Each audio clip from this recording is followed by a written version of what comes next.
La fin du sommet de l'Union africaine et cette déclaration qui fait mouche du Premier ministre éthiopien Haile Mariam Desalegn, qui est aussi le président en exercice de l'Union africaine. Il est revenu sur la demande de la Cour pénale internationale de transférer les présidents et vice-présidents kenyans à La Haye. Il évoque une justice des Blancs dirigée contre les Noirs. On l'écoute. L'intention au début était d'éviter toute forme d'impunité, de mauvaise gouvernance et de criminalité. Mais maintenant, le processus a dégénéré dans une forme de chasse à l'homme, plutôt que de poursuivre l'objectif de s'occuper de ces crimes et de cette impunité.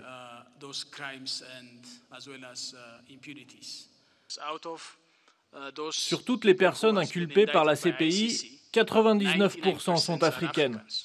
Cela montre qu'il y a un défaut dans ce système de la CPI et nous protestons contre ce défaut. Et avec nous en direct depuis Addis Abeba en Éthiopie, Grégoire Pourtier, notre correspondant. Alors Grégoire, ce n'est pas la première fois qu'un dirigeant africain pointe du doigt la justice internationale. Non, ce n'est pas la première fois qu'on entend ce genre de critique, mais là il s'agit du président en exercice de l'Union africaine devant toute la presse internationale. Il y avait 700 journalistes accrédités pour le sommet, et donc cette déclaration pourrait avoir encore davantage de retentissement. Elle traduit donc une irritation qui n'est pas nouvelle, et sur le cas de Uhuru Kenyatta, il semble bien qu'il y ait eu un véritable consensus.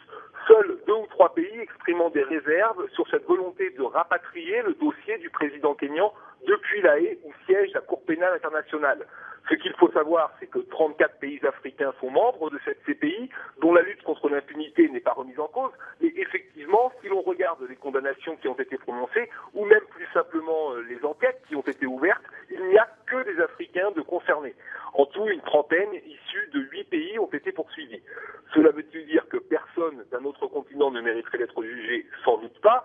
Que la CPI s'acharne uniquement sur les pays africains, c'est ce que beaucoup pensaient visiblement ces jours-ci à Addis Abeba, mais la juridiction internationale a déjà répondu non, elle ne doit pas être taxée de racisme, et par ailleurs, elle annonce d'emblée qu'elle ne réagira pas à la résolution de l'Union africaine.